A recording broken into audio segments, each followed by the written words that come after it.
Summertime is a great time to do some barbecue. I'm going to make our own barbecue sauce today and show you how to do it. The great thing about making your own barbecue sauce is you get to control all the ingredients, and there's really no right or wrong way. It's all about what you like.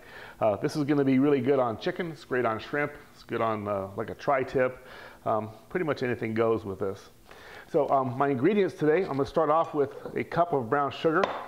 I've got 2 cups and I'm using an enchilada sauce. That's a red chili enchilada sauce. You can choose whatever type you like. I've got a 1/4 cup of a balsamic glaze. That's not balsamic vinegar, it's a balsamic vinegar reduced with some sugar that gives you tang. This is a blackstrap molasses. There's a 1/2 cup of that. This is Dijon mustard. I've got 3 teaspoons or tablespoons of Dijon mustard. Now here's where your smoky flavor comes in. This is a Spanish smoked paprika, and I'm using 2 tablespoons of that. I'm using 2 tablespoons of Chipotle, which is actually a smoked red chili as well. So there's some heat and some smoke flavor in there. Some people choose to use a liquid smoke. That's a manufactured ingredient that I'm not really fond of. So this is going to give me my smoky flavor along with cooking it on the grill. And here I've got 2 tablespoons of granulated onion and then granulated garlic here. I don't have any salt to add. I'll get there with the end, but there's some salt in the other things. So let's taste it and we'll see how much we need it when we get to the end. I'm going to end up also adding probably about a tablespoon of my favorite flavor enhancer, Worcestershire. So again, I've got the brown sugar in there. Let's go ahead and put the liquid ingredients in there. You can heat this up and it will thicken as you do. Not necessary to do it right away, but we'll just start with this.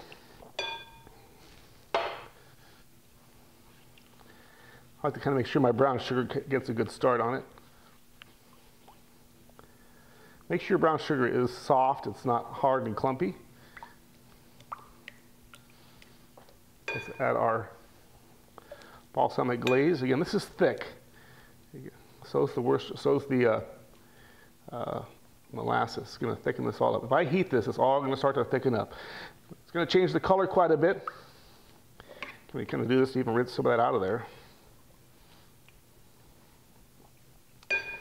That balsamic glaze is mostly tang. There is some sweet.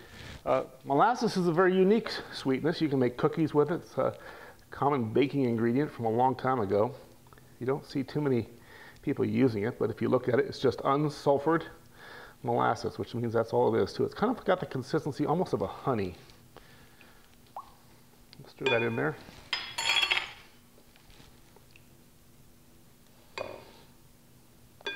Got my garlic and my onion powder.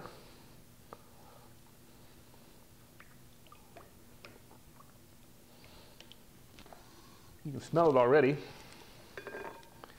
My chipotle and my paprika. You're going to be amazed how quick and easy this is and how delicious it tastes. If you were here, you could smell that smokiness of those 2 ingredients I just added, the smoked paprika and the chipotle, which is again a smoked red chili that does have some heat to it. And last, let's put some of this Dijon mustard in here. That's kind of a horseradishy and vinegar again, kind of a sour taste to it, kind of offset all that sugar. The best thing to do after this is to heat it up a little bit. It will tend to thicken.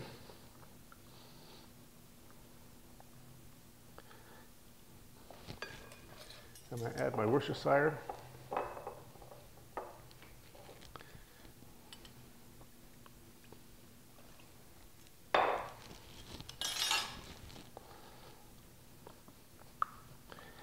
And we're going to see where we are. Let's taste it.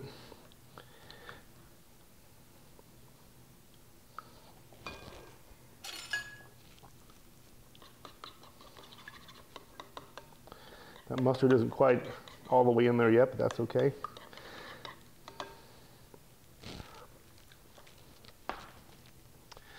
Wow. It's definitely a southwestern flavor with that enchilada sauce as a base.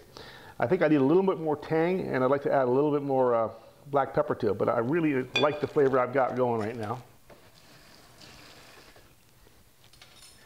Okay, we started off with a 1/4 cup of the balsamic glaze. I'm going to add another 1/4 cup. So that makes it a full 1/2 cup of balsamic glaze. I want just a little bit more tang out of it.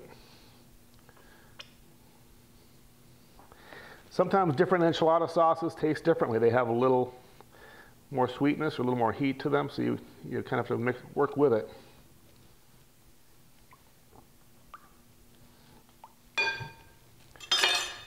Rinse this off again.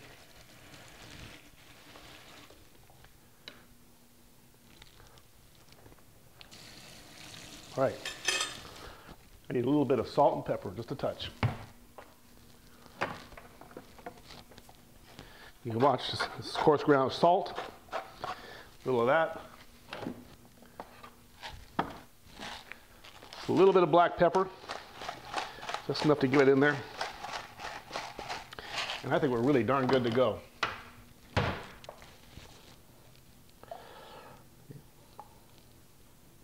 You could add a roasted garlic to this. You could add other chunks. You could add some fresh herbs to it if you wanted.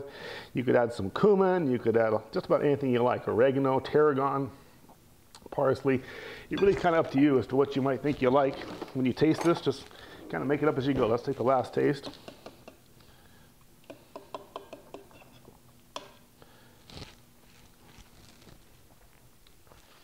You know, it's really good. So I'm happy with that. And that's going to taste great on some chicken. I'm looking forward to doing it on some shrimp, actually. So, yum. A little homemade barbecue sauce in less than 10 minutes. And there is a little heat in there, so be careful. Thanks for watching.